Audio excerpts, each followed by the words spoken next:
Hello everyone. পিকনিকৰ সিজন চলি আছে আৰু আমিখিনি পিকনিক নাযাম হ'বই নোৱাৰে। সামগ্ৰী গৈ পাই পেলে ধুমাধুম বস্তুখিনি পেকিং কৰিলো।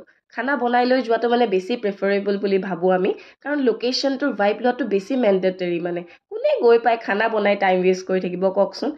গৈ পাই পেলে ধুমাধুম বস্তুখিনি আনপেকিং কৰিলো, সিজন কৰি ললো, খাবলৈ বহিলো। আৰু আজি খাইছো ক'ত জানে নে নাই? চাপাতৰ বাগিচাৰ মাজত। কি মজা লাগিছে কৈছো নহয়।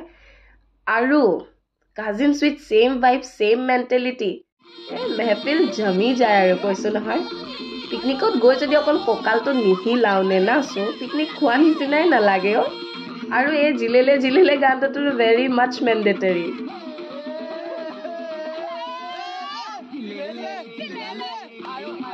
ওচৰতে আছিল এটা ৱাটাৰফল সেইটোও চাবলৈ গুচি গলো কি ধুনীয়া লাগিছে নহয় ইভিনিং টাইমটো তাৰপিছত টাটা বাই বাই কৈ আৰু ঘৰলৈ উভতিলো